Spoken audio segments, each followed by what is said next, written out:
Myles Garrett is now gone. How about that? From Cleveland, who is in full March for Arch tank mode. Hey, who's our best player? Let's trade him away for draft picks and future stuff, and let's really embrace the tank for this year. Whether it is Arch Manning or Dante Moore or somebody else, whoever other quarterback winds up rising up, we know there's going to be a few of them. It's a great crowd. Could be Lenora Sellers, but we got to make sure we get a quarterback. So the Jets and the somewhat the Jets, the Cardinals, and now the Dolphins, and now the Browns have really joined the fray for that race to the bottom.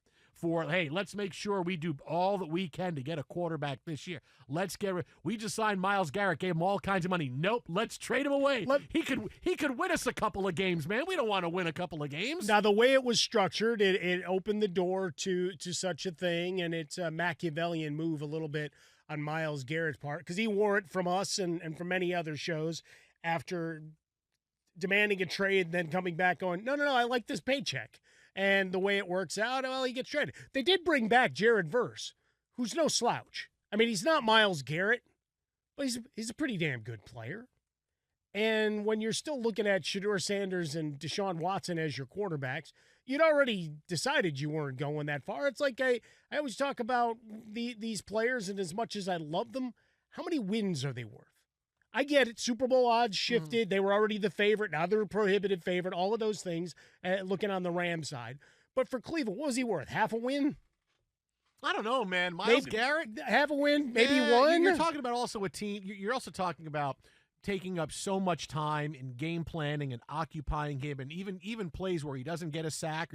You still have to take care of him. You still have to account for him. Like, you don't think the backflips they're doing in the AFC North right now that he's gone? Joe Burrow, I bet, is buying Batmobiles for everybody. Oh, they got Myles Garrett's out of the division. A Batmobile for you, Batmobile for you. Now, based on what a quarterback makes, he should have bought all 10 of those when they released them. $3 million each? Come on. I mean, look, this tankathon race to the bottom is really, really impressive. I mean, just look at what these teams are trotting out at quarterback. The Cardinals don't want to give money to Jacoby Brissett. Okay, it's Brissett and Geno Smith and Malik Willis and whoever wins the job between Deshaun Watson. Hey, I was told Malik Willis is really come good. on, Stop that. This race to the bottom, this is going to be just as much fun as the race to win the Super Bowl. Like, hey, I don't know. What's more fun? Like, who can get in that pole position for Arch Manning or Dante Moore? Who can get to the Super Bowl? Like, this is real. This is going to be really fun, man. Like, you got 4 teams that are going to race to the bottom there. And look, the Raiders are going to suck too, but they got Fernando Mendoza, so okay. But this is going to be some kind of fun race, man. No, but that's the beauty of it, and we'll see which of the quarterbacks actually rises up to be worthy of the number one, as opposed to guys stepping back due to ineffectiveness or injury or some combination of both. Like this year, right? It was supposed to be a good year for quarterbacks, and then suddenly it wasn't. Yeah. Every one of those guys regressed. And now we look at it for this year. But look, coming into the college season, it's going to be fantastic with all of these teams fighting. I'm trying to find the most updated win totals because the Browns were 6.5.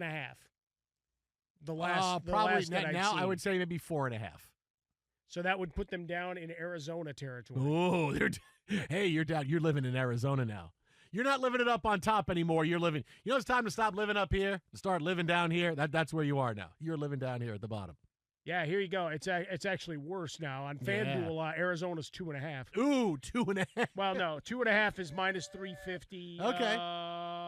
So 3.5 is plus 130. Does it go Arizona, Jets, Dolphins? Oh, I just have a running list. Browns. Of okay, everybody. all right, very good. Because they all have to be like under 4.5. Let's see where the Jets. Those are. have to be your teams under 4.5. Now this gives me just a range, right? So the Jets 4.5 is minus 180. Okay, your big favorites. Over 4.5 is minus 180. Under 4.5 is plus 155. Oh, man. But I'll tell you, this tankathon is awesome. It's good. How happy is Aaron Rodgers that Myles Garrett is out of the division? I mean, come on, man. Everybody's so excited. There's so excited these guys are gone. Lamar Jackson's like, yeah. Hey, let's all get together and have. It's like when you see the celebrities that get together and throw a party in Hollywood for a cause of some kind. Hey, George Clooney. Well, we just had the big thing in Kansas City. Yeah, just go to that one. You get right? Clooney and Jamie Foxx and Tom Cruise are going to have this party for whatever it is. Like these, hey, Aaron Rodgers and Joe Burrow and Lamar Jackson are having a farewell Myles Garrett party with all the money. You're going to benefit whatever, and whoever's going to DJ it and everything else. It's going to be, I mean, that's what's going on right now in the North. Myles Garrett and his 23 sacks a year are gone from that division. And all the pressures. And I know is awesome. I know the win rate was at 25% or 26% or whatever that number was. So, I mean, it's certainly big in that regard, but we already knew they weren't winning any games. No, it just means you win by a more comfortable margin, and you come through your 2 games against the Browns perhaps a little less beat up. Again, of course, Jared Verse is a pretty good player. We'll see how he gets deployed in that system. He's no Myles Garrett. I stipulate to that, but it's not like they ended up getting an empty uniform and they got return. a first round pick, and you got a young guy who's been the Pro Bowl twice. Like you did pretty well, but his Pro Bowl year, it was 4.5 sacks as a rookie, 7.5 sacks last year. Myles Garrett's up over 20. No, again, I mean, come on, man. It's like even if you get 2 years of Myles Garrett over 20 sacks, like the Rams, and this is what they do better than anybody in the league, is the Rams reload on the fly, and it never hurts them. They never pay the piper. They always figure out, we get a guy for a couple of years, and then we move on. We're never stuck. We draft well enough. We can give up first-round picks like the Rams. Look, they do business better than anybody in the NFL. You put out a video on that earlier today. Congratulations to everybody else who I heard talking about it following us putting out the video. Well, You're welcome.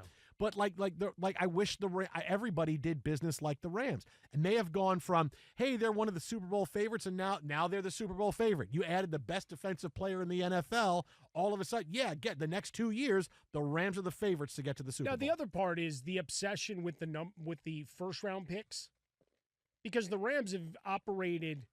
And the blank those picks is not that. I wouldn't even want one from the Rams. Whoa, the Rams are blank them picks. Their first-round picks never turn out to hurt them. I don't want one of your first-round picks. I'd rather have a bunch of your second-round picks instead, because first-round picks never work out. Like you go through the years, and you take Simpson because you knew this was in the hopper, and go check out our guy Jay Glazer, giving you a little bit of the backstory as to when this was starting to work as you flow through some reports, and I don't know if it's Fugazi accounts were saying the Bears were in the mix, but they were too busy, just like going to Springfield to talk about the stadium, to actually pick up the phone. You picked up Verse in 2024, and they've traded away the first-round pick a lot, but they've made the work and gotten it done with guys in later rounds. We're talking mid-round picks that are roster guys, not just roster guys, but starters and contributors.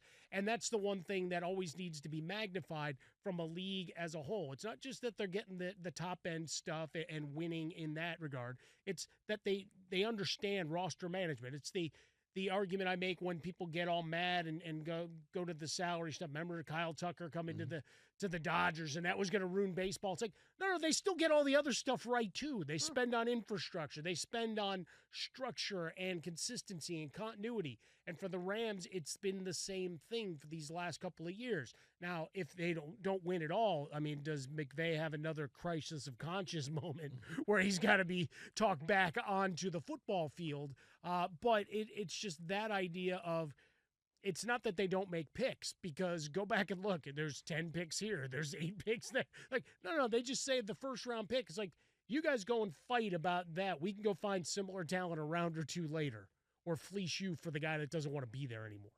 Exit, how about a Fresca at Swollen Dome?